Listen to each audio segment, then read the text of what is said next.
Boa noite. E aí, meu amigo Wagner, Tudo bom, Caio? tudo bem com você? Como é que está aí nossa Petrolina em meio à quarentena? Então, meu caro, muitas restrições, né? Eu acho que a gente tem que ressignificar esse tempo, mas estamos vivendo um tempo de muita restrição, né? Dada a referência dessa pandemia, mas ainda percebemos muita gente na rua. Eu mesmo estou fazendo de tudo para não sair tanto, mas assim chega dado um momento que a gente percebe uma necessidade, né? Hoje eu estava com vontade de dar uma corrida, né, para poder até esticar a coluna, porque passei muito tempo trabalhando, mas é, estamos vivendo os tempos difíceis, cara. E por aí, pro Recife, Verdade, meu amigo. Os tempos não são fáceis, mas ao mesmo tempo a gente aproveita um tempo maior em casa para tentar vivenciar um pouquinho do ócio criativo, tentar colocar algumas reflexões em pauta que a gente acabava com a falta de tempo deixando para frente. Então a gente passa a refletir um pouquinho mais sobre o que está acontecendo, sobre algumas situações.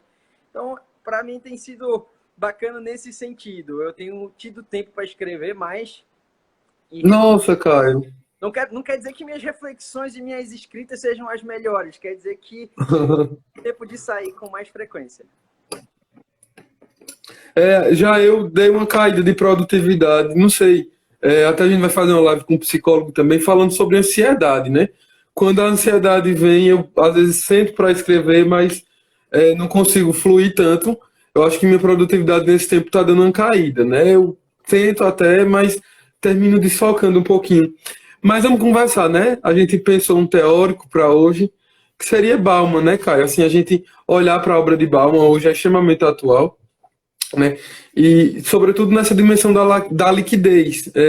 Estava percebendo um dado que até vendo o que eu ia preparar para a gente conversar hoje, eu estava vendo uma entrevista de Bauman dizendo que durante toda a sua vida, ele, se muito teve, foi acho que 8 ou 10 amigos. E hoje, uma pessoa média, ela tem lá seus 5 mil seguidores, seus 5 mil amigos no Instagram, no Facebook, né? Então, o que isso vem representar? O que significa assim essa liquidez humana hoje, o relacionamento líquido, para a tua perspectiva, cara? Assim, como é que tu vê isso? Analisando um pouco assim o que Bauman traz, mas trazendo a minha leitura, que eu acho que a gente nunca consegue representar de fato o que cada autor traz. A partir do momento que a gente transmite uma informação, nós trazemos uma releitura e uma interpretação nossa do que nos foi apresentado. Então, eu vejo muito que as amizades constituídas por redes, elas são sim uma nova formatação de relacionamentos, de compreensão de relações sociais. No entanto, elas não representam construções sólidas daquilo que nós entendemos por algo durável. Eu posso até usar a expressão sustentável para aquilo que a gente gostaria que perpetuasse.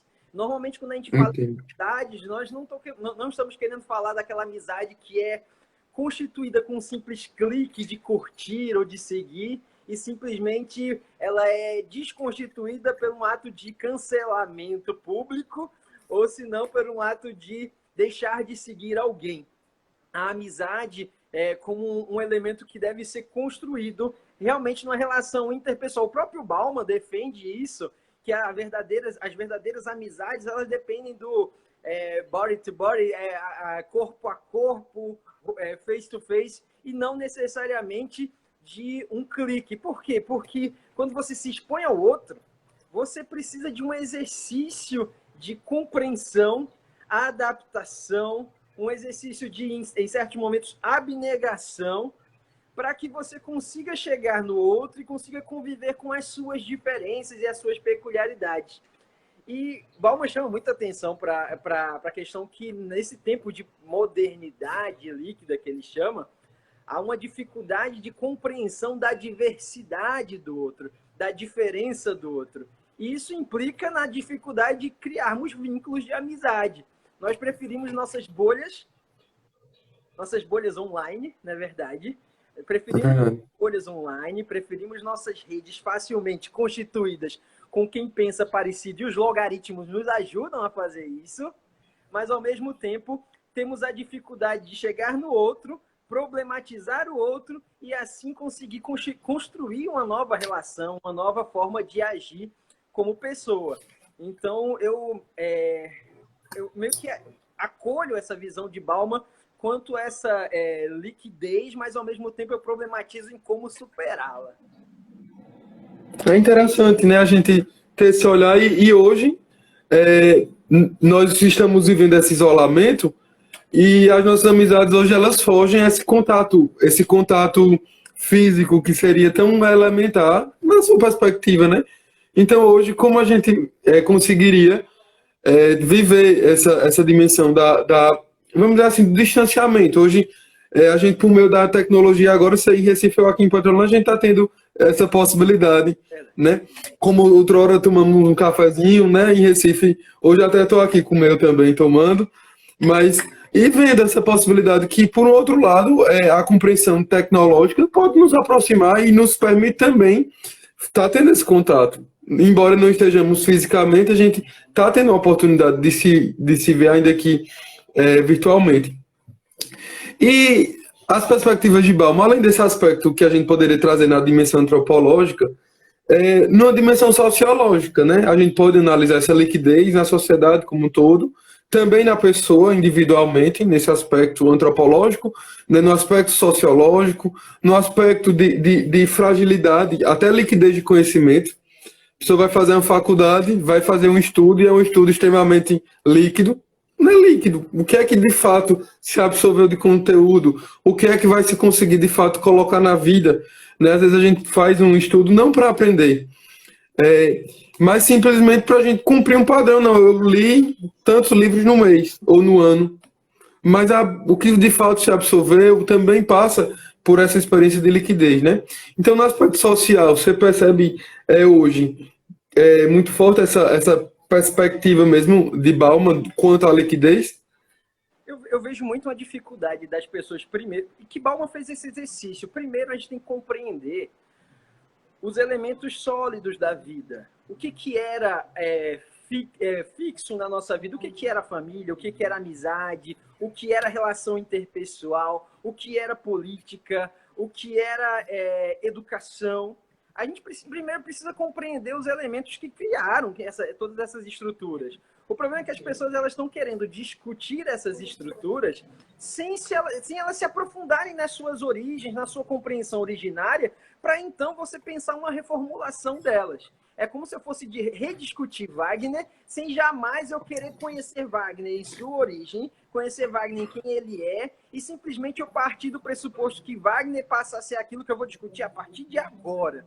Mas espera aí, Wagner já foi alguma coisa mais sólida em outro momento, e em virtude de todo o seu percurso pessoal, do seu percurso profissional, ele passou por reformulações em quem ele é, assim como qualquer pessoa. A política, ela guarda muito essa peculiaridade. Tem gente que gosta de vivenciar a política da época da monarquia.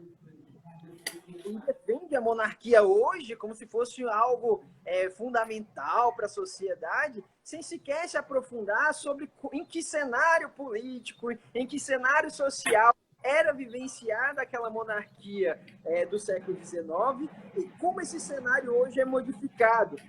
Tem gente que defende também uma volta de uma ditadura.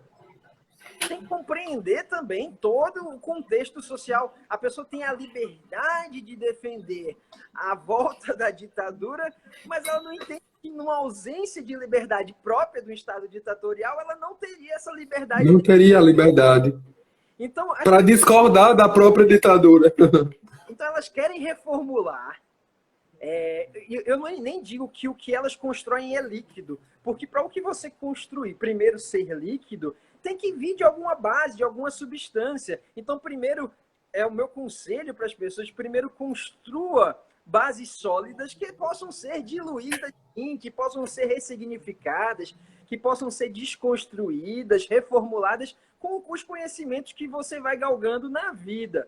Isso na educação, na política. Senão, você vai chegar e querer desconstruir algo que sequer você tem base, sequer você tem conhecimento. E eu não digo que alguém detém esse conhecimento.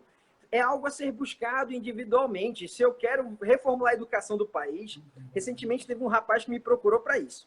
Ele disse que queria pensar um projeto para a reformulação da educação do país. Eu disse, vamos pensar esse projeto. Agora, eu disse, primeiro você tem que entender como é que é formatada a educação do país, para que você depois possa... Depois, uma proposta de reformulação. Aí a educação ela vai ser líquida, não quer dizer que aquela nossa proposta seja a proposta última, porque o conceito de liquidez justamente permite essa fluidez, essa elasticidade daquilo que é construído. Mas, ao menos, você parte de uma base que significa o quê? Eu sei do que eu estou falando, mas não quer dizer que a minha formulação ela é a formulação mais perfeita da vida. Não quer dizer que seja algo inacabado. A própria ciência humana, ela é fantástica. Eu gosto das ciências humanas porque, por causa desse ponto mutável, fluido, flexível, com diversas posições. Eu não consigo discutir política, por exemplo, de uma forma estática, levando em consideração que a minha opinião ela é útil. Não, a minha opinião ela é uma nesse momento. Não quer dizer que ela não possa ser readequada para outras compreensões que eu possa ter do cenário político, social. Essa possibilidade de também não querer solidificar, né, necessariamente minha opinião, porque nós podemos mudar, né? E também se faz necessário também, você falando, Caio, me lembrava agora, me veio muito uma obra medieval, que é uma obra chamada Didascalicon. É uma obra de um escritor chamado Hugo de São Vítor, e ele cria métodos de leitura. Vai trazer como ensinar, como aprender a estudar, como aprender a ler, por exemplo. Como aprender a conhecer. E ele vai trazendo, né? Agora, quando a gente parte para ver um pouco a vivência de Pedro Abelard, de Hugo de São Vítor, ele viveu num mosteiro, um mosteiro em Paris, que era o Mosteiro de São Vítor, né? E esse mosteiro, os professores eles faziam um voto de castidade, por exemplo. Todos os professores teriam que fazer esse voto de castidade. Tinha um bispo que era um dos grandes responsáveis, né, que é o Guilherme de Champeaux. Então, estava Guilherme de Champeaux, existia toda uma regra de vida naquele mosteiro para os professores. E o Hugo de São Vítor é um exímio professor, faz seu voto de castidade, e quem lecionava nesse mosteiro, necessariamente eles eram convidados pelo reitor, né, que era o próprio Guilherme de Champeaux. E entra lá o tal do Pedro Abelardo. E Pedro Abelardo é muito falastrão, sabe? E ele desafia vários, né, desafia o próprio Hugo, desafia o próprio Guilherme de Champeaux. E ele vem dizer que não precisa muito ter um tempo. Ele desafia para um debate o Hugo de São Vítor. E ele diz assim, não, eu não vou querer tempo para estudar. Eu já estou preparado agora para dar minhas opiniões. Né? Não, e aí o Hugo rebate, não, eu prefiro que você estude para depois voltar. E ele faz a opção, Pedro Abelardo, de debater sem estudar, e ele é massacrado nos argumentos por Hugo de São Vítor, mas ele escreve um livro, e no livro ele se vangloria, ele começa a dizer que foi o melhor orador, que destruiu Hugo de São Vítor, e enfim, ele traz toda essa perspectiva do olhar dele, dizendo que se sobressaiu no debate, sendo que foi extremamente raso, né? E Hugo de São Vítor, ele cria uma teoria que ele diz assim, se eu não tenho conhecimento sobre o assunto, melhor calar. É melhor calar do que estar dando pitaco, estar falando sobre algo que eu não tenho profundidade. E hoje nós vivemos essa relativização, vivemos essa liquidez no conhecimento. Por exemplo, às vezes a gente vê uma necessidade de estar sentindo algo fisicamente, então vai pesquisar no Google, dor de tal coisa. Dá uma neura logo.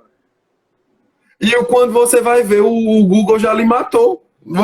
Hoje, as pessoas se automedicam, se autoconsultam, não precisa mais de assessor jurídico, de assessor... Porque a liquidez de alguém que tem propriedade para falar já não mais importa. A fluidez, vamos dizer assim, a liquidez intelectual, onde o Google, que seria um recurso que estaria ao meu dispor para enriquecer, ele se torna o senhor, né? Não, é um problema. O problema da informação hoje em dia é como gerir a informação em tempos líquidos. São dois temas que atualmente me incomodam, do ponto de vista até de querer escrever sobre esses assuntos. é como gerir a informação em tempos líquidos e como criar uma comunicação adequada que não se perca em meio a essa liquidez. São 2 pontos. Porque gerir a informação em tempo líquido é difícil em virtude da sua velocidade, a velocidade das redes sociais, a velocidade da internet. Ela não permite, muitas vezes, que a sua informação ela esteja tão atualizada. Está aqui o professor Anderson, também aqui de Recife, falando aqui embaixo. O tempo líquido, ele permite com que você, às vezes, perca o time da informação e, de repente, quando você vai chegar com aquela informação, ela já é defasada em virtude da celeridade das coisas e como essa informação chega. Isso é o primeiro ponto. No segundo ponto, é sobre a credibilidade dessa informação, dada não a liquidez da informação, mas sim dada a insuficiência de substância, insuficiência de credibilidade por quem passa a informação. Eu não sei você, mas eu tenho muita dificuldade de assistir jornal hoje em dia. Muita. Por que eu tenho dificuldade? E ó que eu não sou contra a imprensa, sou totalmente a favor, estou deixando muito claro. Mas eu tenho dificuldade porque eu nunca sei se aquela informação ela vem como informação ou se a informação que é repassada ela vem como uma tentativa de construção de ideias para mim que não me permitem escolher visões diversas, não permitem escolher outras formas de pensar. E o que acontece? Eu acabo assistindo TV, mas não consigo comentar nada do que está sendo passado lá, porque eu não sei se, de fato, o que está sendo transmitido é factível, é informação, ou se é uma construção que eles querem me impor através da sua liberdade. Do outro lado, a gente tem a questão da comunicação, como é que eu comunico às pessoas os seus direitos, como é que eu comunico às pessoas as informações de forma com crédito para a sociedade e permitindo que ela venha ponderar em cima do que eu estou falando. Eu não sei você, mas eu com meus alunos, eu tenho a mania de fazer uma crítica. Eu faço crítica a todos. Eu não tenho um padrão de crítica só a um lado. Normalmente eu gosto de ponderar a minha crítica. Peso mais para os lados que estão sendo menos criticados e às vezes peso menos, a depender da situação. Mas eu gosto de permitir com que os alunos eles possam formatar a comunicação. Isso até quem traz muito isso é o próprio autor da teoria da comunicação. Me ajude aí. Habermas não. Mas a teoria da comunicação diz que a comunicação eficaz ela carece com que permita que o outro ele possa ouvir, dialogar com aquilo que você trouxe e através da ponderação do outro, o outro possa se contrapor e ele chegar às conclusões dele através daquilo que você o passou. No entanto, se você comunica algo em caráter impositivo, se você impõe sua forma de pensar ao outro, isso não é comunicação. Isso você pode chamar de monólogo, você pode chamar de imposição de visão. Então, eu sou muito adepto dessa comunicação eficaz, onde, de repente, eu vou chegar assim, eu vou, através da minha argumentação, tentar levar a pessoa a pensar parecido comigo.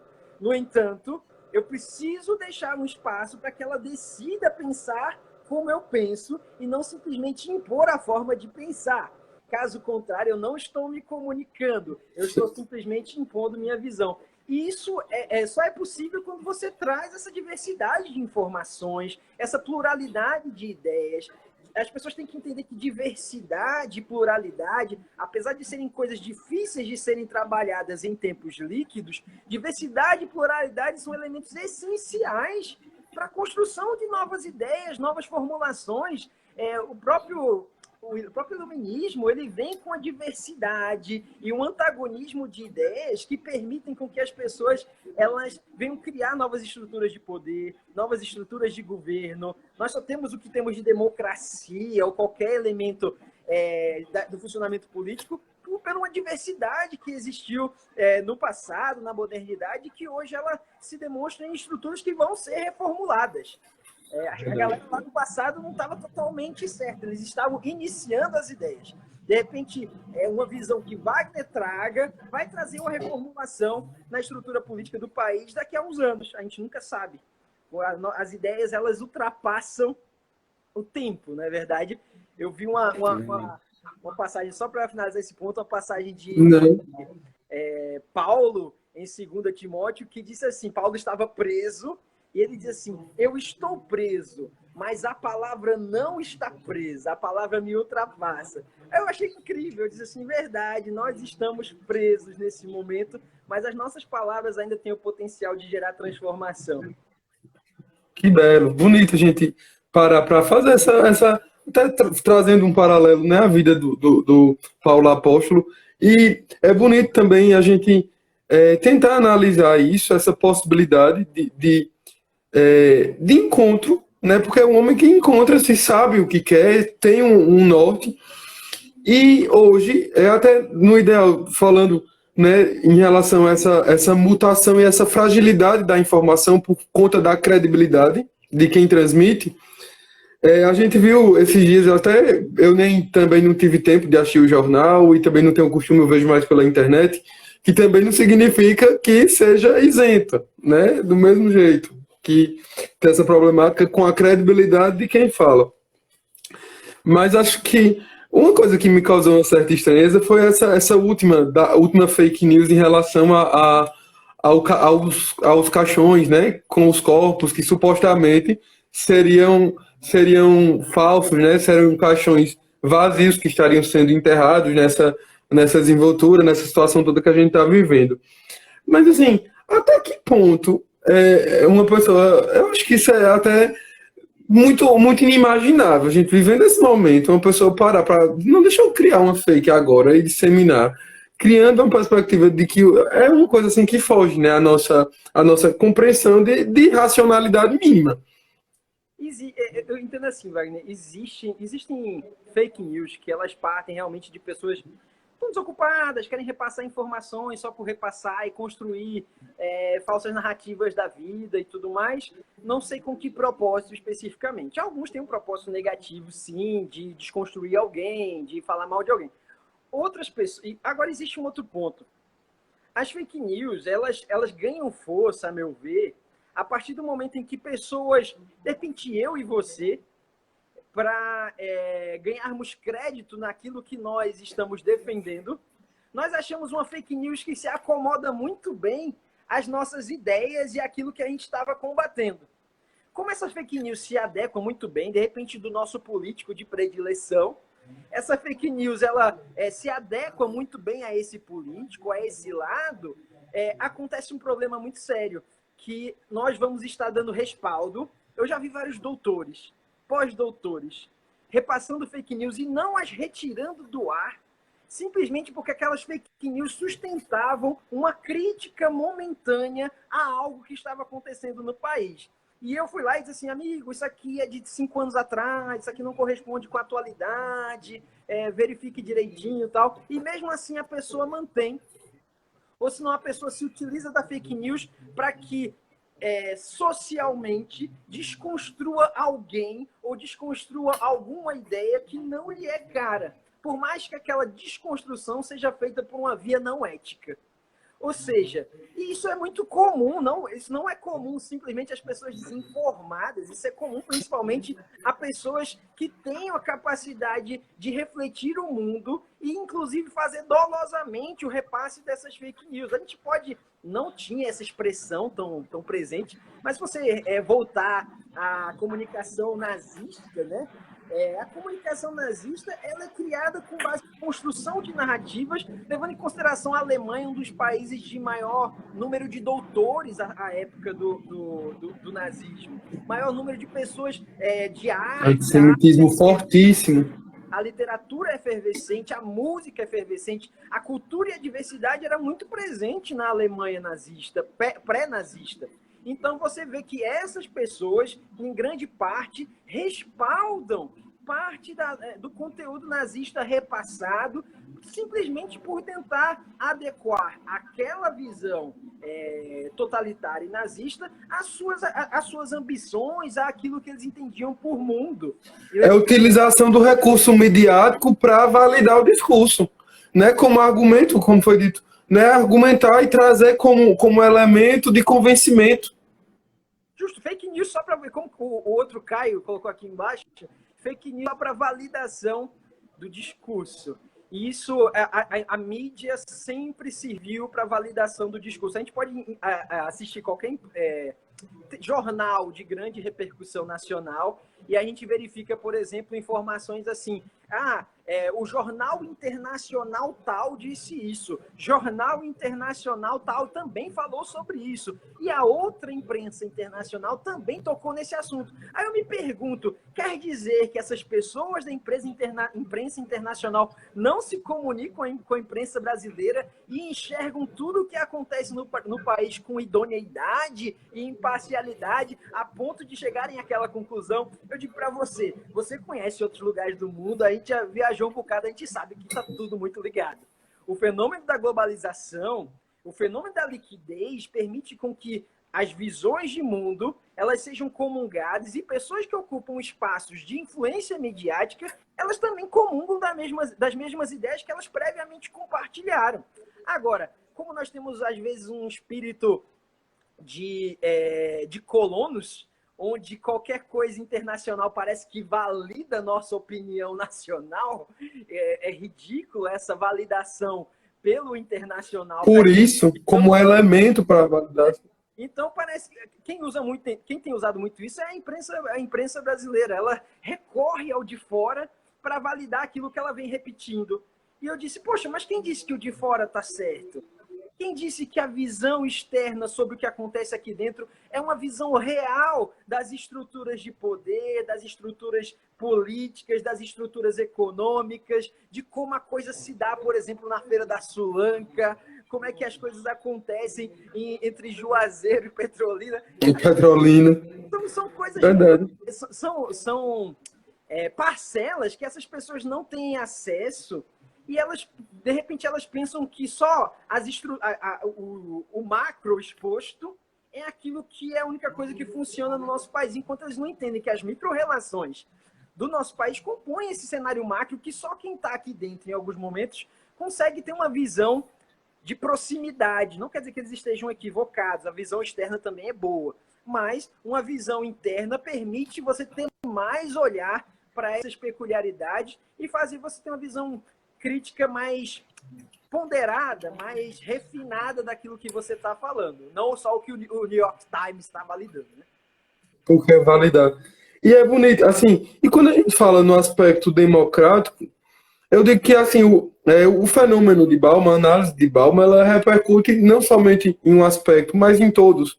No aspecto da política, nesse campo que nos toca diretamente, o homem animal político, né, ainda que não queira ou que se abstenha, né, da atividade política, ele está tomando uma atitude política, né, o abster-se. Mas quando a gente entra na seara da política, na seara da consolidação do nosso próprio Estado, né, nós vemos essa fragilidade também, essa liquidez de valores, e eu diria até também no aspecto jurídico. Quantas vezes a gente vê, né, um direito líquido? Eu digo que, assim, às vezes o direito ele tende a ser kelseniano, tende a ser positivista, tende a ser dogmático, mas tão dogmático em tempos de liquidez, né, esse dogmatismo em época de liquidez, ele também vai ser diretamente atingido. Eu acho que a gente ainda, no direito, por exemplo, a gente ainda não conseguiu garantir um tempo mínimo de estabilidade nos institutos. Até porque há uma mudança tão rápida de visões sobre os institutos jurídicos, até por quem faz essa visão. Eu sempre trago o exemplo daquela questão da condenação em segundo grau, que foi em 2009 o STF decide de um jeito, em 2016 o STF retoma a opinião, e eu me lembro que Gilmar, em 2016, decidiu favorável à prisão em segundo grau, e chega posteriormente em 2018, se eu não me engano, 2019, Gilmar ele faz uma evolução de sua visão sobre o mundo, e o mundo que poderia aceitar a prisão em segundo grau deixa de aceitar a prisão em segundo grau. Simplesmente porque a sociedade, sim, ela é dinâmica, a política é dinâmica, os personagens políticos mudam, obrigando com que os outros personagens políticos que todos somos passem a ponderar suas decisões. A gente pondera muito nossos valores éticos em momentos de liquidez social, principalmente quando os nossos prediletos nomes da política são colocados à prova e nós esquecemos que valores que não são sólidos, mas eles possuem uma base sobre o que eles representam, o que é honestidade, o que é ética, o que é integridade. Esses valores são colocados à prova simplesmente porque o nome pelo qual está sendo acusado de qualquer improbidade, esse nome é colocado no jornal, e por esse nome ser colocado no jornal, eu passo, de repente, a mudar minha opinião sobre ele ou aceitar posições corruptas, aceitar posições antiéticas, simplesmente adequando ou relativizando a minha ética a essa mudança da sociedade. Eu tenho muito receio. Eu falo muito sobre ética em sala de aula. Pior que eu não sou professor, eu dei aula de ética em pós-graduação, mas não é minha disciplina de predileção. Mas eu falo muito como a ética ela é volátil, ela é fluida, de acordo com os amores políticos que se sobrepõem aos valores políticos que deveriam ponderar nossas decisões. Então, eu digo muito que essa ética ela sofre também dessa liquidez. O próprio Bauman escreve sobre a ética no pós-modernismo, falando sobre como essa ética também ela sofre uma relativização durante o tempo, durante a história. No entanto, eu sou um cara que eu gosto de um pouquinho de estabilidade, um pouquinho de segurança jurídica em algumas relações. Segurança jurídica nos traz o mínimo de certeza de que amanhã eu vou acordar e vou poder falar como eu quero e não simplesmente ficar calado porque o STF hoje decidiu que o que eu falava... Decidiu que era. Então eu fico... Muda. É fato. Isso. Eu gosto de acordar com segurança. Eu acho que todo cidadão deveria acordar com segurança jurídica. Bem, e é bonito, assim, é interessante, né? Eu sempre gosto muito do egologismo, né? De Carlos Cóssio, o argentino, aluno de Kelsen, que vai trazer essa necessidade de adaptação à conduta, né? A conduta humana. E analisando, né? Vendo quantas vezes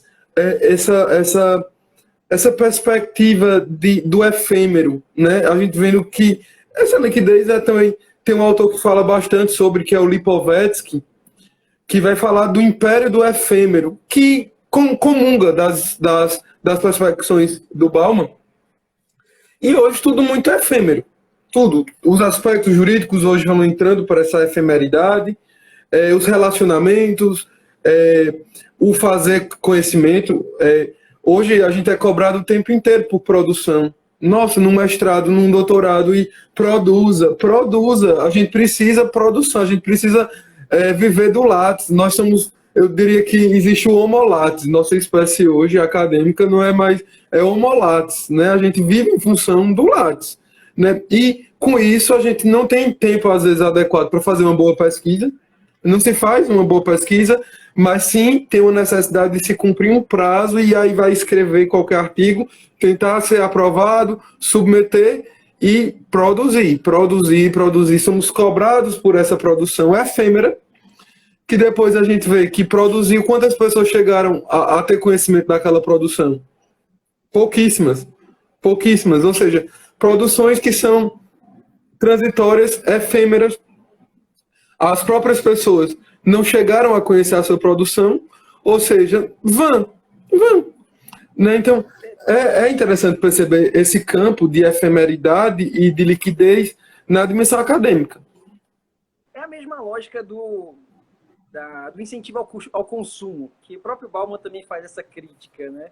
Porque o incentivo ao consumo de que aquilo que você é apresentado, você tem que consumir, e aquilo vai ser trocado por outro produto que vai se transformando, e você passa a não ter mais a ponderação de exigência que aquele produto tenha mais durabilidade, e você exige um melhor, e você não leva em consideração necessariamente a qualidade do produto, mas sim a oferta, a quantidade de oferta dele no mercado para atender a uma demanda de alguém que decidiu que aquilo é a forma certa de ser feito. Assim na academia. Na academia você vê, tanto no mestrado, na graduação, no doutorado, você vê uma exigência por produções onde, na verdade, só há um consentimento para que o que eu produza atenda a critérios de alguém, e atendido a critérios de alguém, isso passa a ter valor. E eu passo a ser considerado mestre, ou passo a ser considerado doutor, enquanto que, a meu ver, essa construção ela não deveria se pautar na quantidade nem na acomodação do que alguém pensa, mas sim em qual esforço, em qual processo que você levou para construir aquela ideia. E tinha um professor meu que dizia que de 30 anos lecionando num programa de mestrado e doutorado, ele disse que só achou um gênio, só encontrou um gênio. Só que ele falou assim, só que o gênio só apareceu porque no programa era dada a liberdade dele escrever e se expressar e se manifestar e tentar chegar às suas conclusões e não adequar os seus pensamentos ao pensamento de alguém. Por quê? Porque ali existia, numa pluralidade, diversidade de 30 anos de trabalho, existia um trabalho que conseguiu, na visão dos professores, ser considerado genial. E eu achei fantástico, porque eu disse, realmente, não quer dizer que tudo que a gente vai escrever seja genial, mas quando eu tenho que atender ao mercado, tenho que atender a alguém, para que o meu conhecimento ele seja validado, eu já sofro uma limitação na produção do meu conhecimento. Eu já sofro uma limitação na produção daquilo que eu poderia oferecer à sociedade como mais uma solução. A gente sabe que a maioria de alguns grandes autores só é reconhecido, principalmente os gregos, né, foram conhecidos depois da sua morte. Não foram reconhecidos necessariamente à época da sua existência, mas ganharam validade 200 anos depois. Então, e ainda que não seja genial, seja pelo menos original, né? A original contributiva, né? Essa semana eu vi umas coisas que eu escrevi, aí eu vi um rapaz numa rede social, ele copiou ipsiliter a parte inicial do que eu havia escrito. E não era nada demais, eu só tinha feito um resgate histórico de uma situação. Mas o resgate tinha as minhas palavras, tinha as minhas ponderações. Só que o rapaz pegou o meu resgate histórico, copiou e terminou com as conclusões dele sem dizer de onde veio aquilo, nem ter feito. Ele não fez o esforço reflexivo para chegar à conclusão que tinha naquele resgate histórico. Eu disse, eu não falei nada demais, nada de outro mundo. Mas fui eu que falei.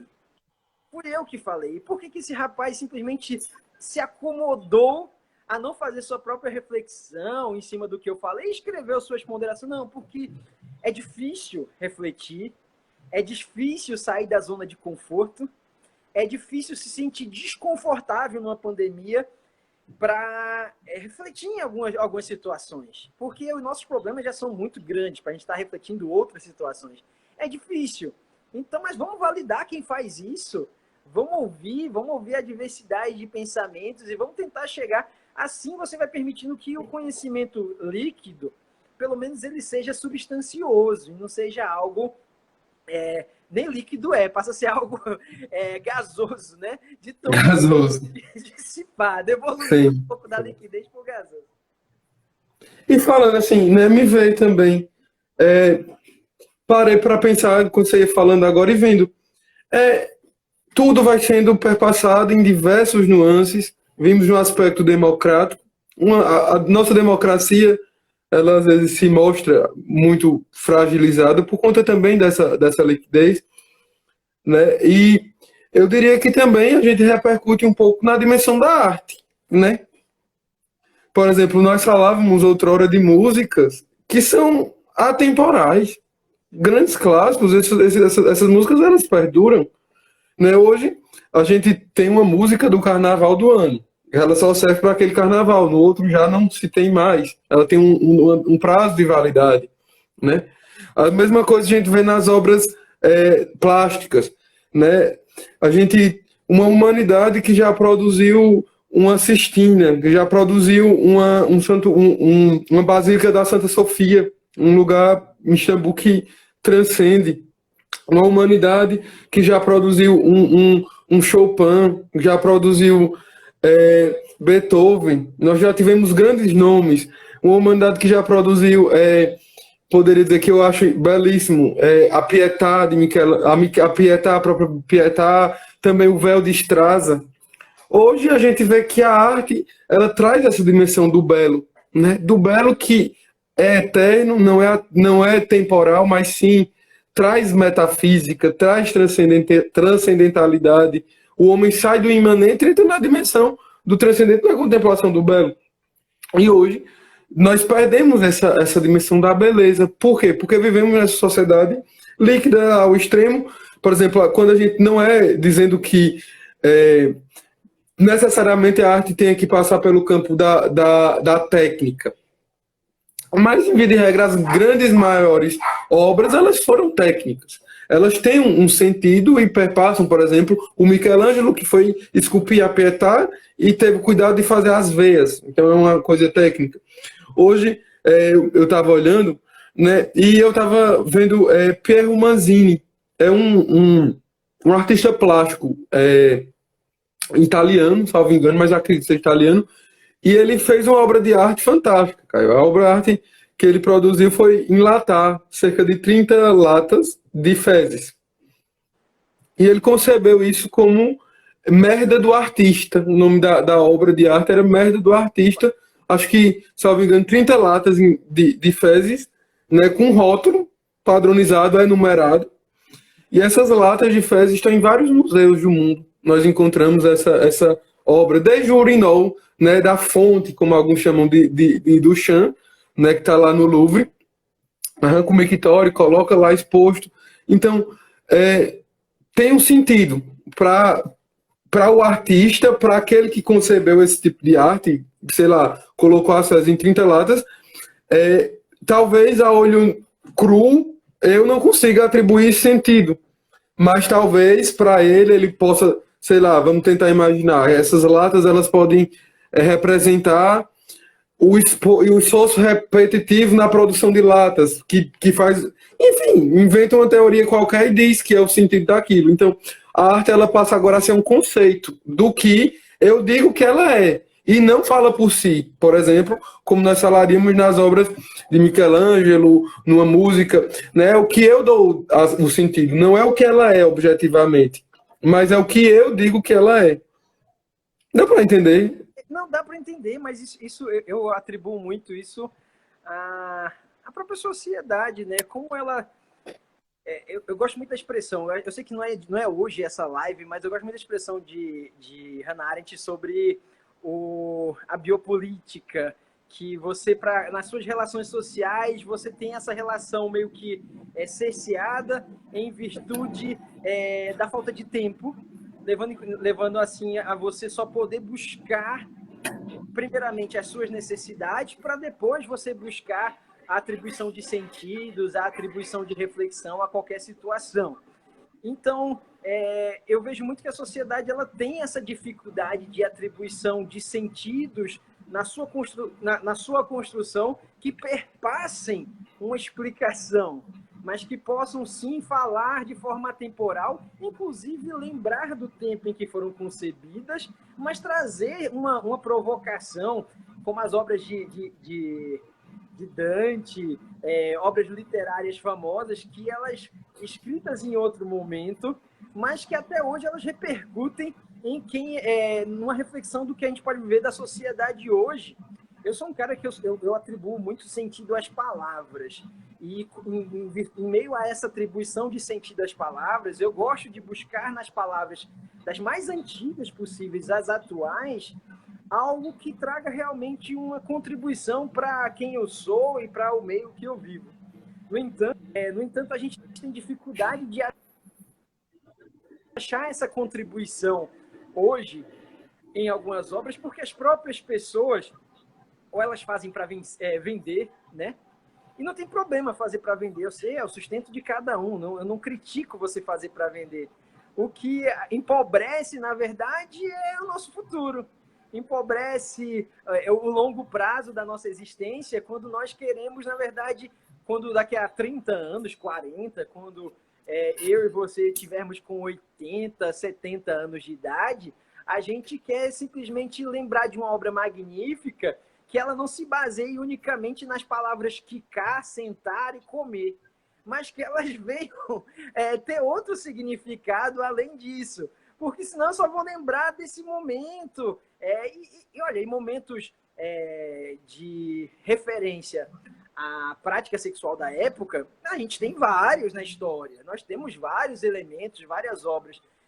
Agora, elas por si só não é só o ato sexual que é representado naquela obra artística, e sim um contexto social. Se eu conseguir enxergar isso daqui a 30, 40 anos, ok. Quer dizer que essa obra ela consegue permear, ultrapassar o tempo. Se eu não consigo enxergar isso, de repente ela só foi sim para o meu lazer momentâneo, mas não servirá para a minha reflexão.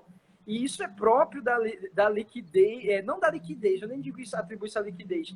Isso é próprio da não atribuição de esforço naquilo que se faz, da não colocação de sentido além daquilo que se vende, da não fotografia que ultrapassa o Instagram, mas que ela vá além do Instagram. Você é fotógrafo, eu tirei a melhor selfie do mundo. Sim, a sua selfie não fala tanto, de repente, quanto um retrato produzido no passado que mostrava uma fidelidade de horas de trabalho, mostrando, de repente, uma antipatia, um sorriso tão incógnito que eu não consigo saber por que aquela pessoa sorria, mas eu consigo tentar buscar através da minha própria reflexão. Ela queria sorrir por isso, a história diz que foi isso, mas eu acho que ela tinha uma relação com esse artista. Então isso permite outra atribuição que não a selfie, que só quer dizer que eu posei para aquele momento e que de repente eu conheci um artista de rua fantástico, foi em Nova York, e era um cara que ele andava no meio da rua todo maltrapilho,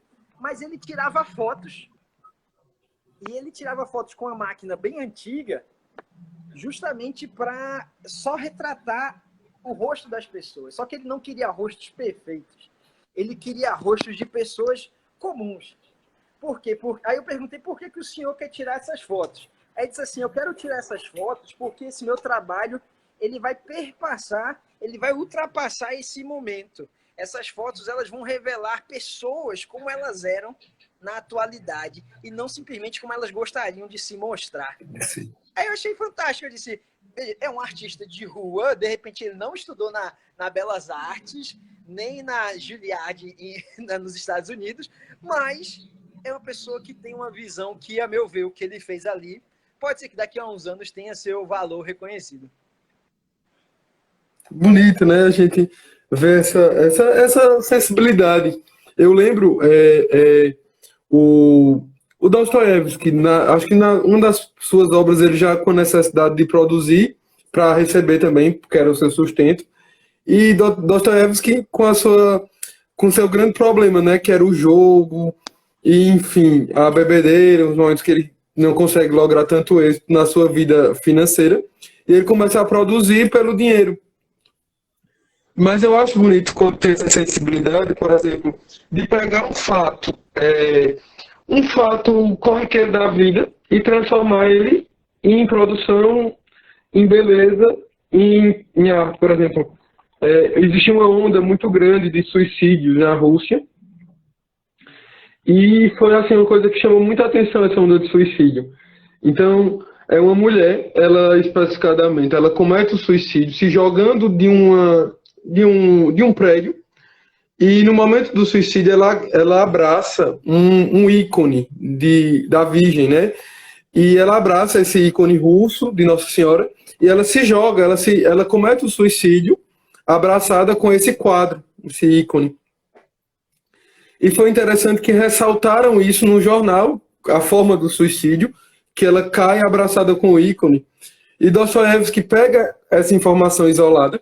A mulher se matou abraçada com um quadro de Nossa Senhora, e Dostoiévski vai escrever uma narrativa, ele vai escrever uma obra explicando esse quadro, de onde ela... E ele não conhecia essa mulher, não teve absolutamente fato trivial da vida, vamos dizer assim, um suicídio, algo de certa forma comum, e ele pegou essa especificidade de um detalhe do suicídio e escreve uma obra que é vai ser Adócio, chamada Adócio, na sua obra lá das duas narrativas fantásticas. A gente tem essa primeira, e na segunda narrativa a gente tem um homem que está também pensando no suicídio, né? E ele termina tendo uma visão de uma terra sem males. Nos lembra muito a Utopia de Thomas More, né? Lembra um pouco essa ideia da obra. Mas o quanto a gente pode pegar um elementozinho isolado, tentar analisá-lo e com concretude, não somente na aparência, não somente no que é acidental ou no que se mostra, mas no que se é.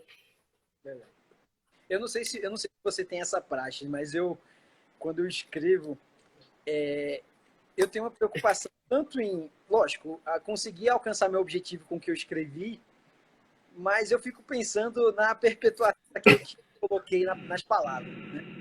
Porque eu digo assim, poxa, eu posso escrever algo de forma muito objetiva e sem qualquer marco, mas ao mesmo tempo eu posso escrever a mesma coisa com beleza, com sentidos sobrepostos, com várias camadas em cima daquilo que eu estava escrevendo, que faz com que quem for ler, de repente, uma peça jurídica, um artigo científico, um capítulo ou um livro seu, vai ler e vai dizer assim, essas palavras eu só encontrei ele falando, só encontrei essa pessoa falando, e essas palavras elas não conseguiram ficar fixadas naquele momento, mas elas ultrapassaram o objetivo que ele tinha. Então a gente vê juristas famosos, nós vemos autores famosos que de repente escreveram para outras finalidades que não as que nós utilizamos hoje.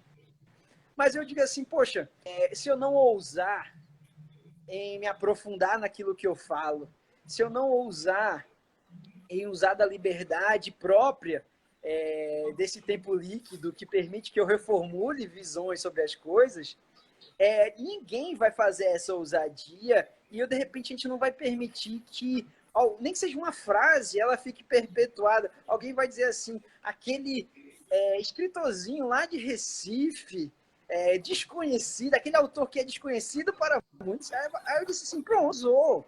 Mas você trouxe no belo, trouxe no significado, trouxe nas camadas algo que alguém jamais utilizaria. Daniel Granca, que é amigão lá de Campinas, onde ele tá, abração lá também. Ele mesmo. É bonito, Caio, pensar, porque eu diria que as gerações anteriores, elas viviam e pensavam no que elas deixariam para as próximas gerações, né, para o futuro, a marca que se deixaria. Então, a gente consegue ver tantos autores, tantos nomes. E hoje, eu acho que, sendo honesto, não é sendo pessimista, mas eu acho que a gente precisa de pessoas mais originais que tragam a sua visão de mundo e sejam construtores dessa posteridade. Por exemplo, a gente vai falar amanhã de Hannah Arendt, eu sei que você fala bastante também, estudou bastante Hannah, mas Hannah é um exemplo disso também. Porque Hannah Arendt, ela se tem toda a expectativa de um julgamento, que ela vai fazer essa cobertura, mas se espera o quê? Muito sensacionalismo dela, né? Quando ela é contratada para fazer a cobertura do julgamento de Eichmann, se esperam matérias sensacionalistas. E ela vem e produz um tratado de filosofia sobre a banalidade do mal. Nela foge. Altamente desconfortável. Como? Altamente desconfortável. Altamente. Que vai trazer. Então, é fugir do que os outros esperam, mas é ela. E eu diria que talvez Hannah Arendt, se ela não tivesse feito isso, hoje talvez nós nem a conhecêssemos como nós conhecemos e temos ela como esse expoente de alguém que teve originalidade e pagou o preço por pensar. Não foi fácil o que ela teve que arcar com as consequências do seu pensamento, do seu posicionamento, mas teve originalidade. Então é isso, ela deixou esse legado por quê? Porque teve originalidade no seu pensar. E as pessoas têm que entender que essa originalidade, ela é própria dessa modernidade líquida. Ela é própria de um pensamento. Veja, Bauman escreveu quem somos nós perto de Bauman, mas Bauman escreveu para ser contrariado posteriormente. Bauman escreveu para que alguém chegue e de repente mostre uma contraposição às ideias dele e que possam ser, de repente, refeitas, e você, de repente, ele mesmo, durante alguns momentos, ele voltou atrás em algumas visões sobre algumas expressões por ele utilizadas, nada impede que outras pessoas não tragam. Você observar o cenário político, nada impede que você desconstrua visões sobre algo, tente visualizar no cenário outras leituras que não aquela predominante. Isso eu acho essencial para que as pessoas elas possam amadurecer. Tem outra expressão que eu gosto muito, é que os momentos de tempestade, os momentos de calamidade provam mais a nossa esperança e, consequentemente, provam mais a nossa perseverança, que provocam mais esperança e, consequentemente, maturidade e sabedoria em quem nós somos. Eu gosto muito dessa expressão. Por quê? Porque, de fato, é aprender com os momentos de pandemia, os momentos de crise política, para não simplesmente se jogar em marés e ondas de outras pessoas, mas sim você passar a fazer suas leituras e criar uma outra visão sobre aquilo que está sendo exposto, sobre as pessoas que estão sendo apresentadas, seja no seu meio familiar, seja no seu meio político, no seu meio religioso, no seu espaço de comunidade. Eu acho que você tem essa possibilidade. E não falo em você ser grosseiro em algum ponto. Não estou falando isso.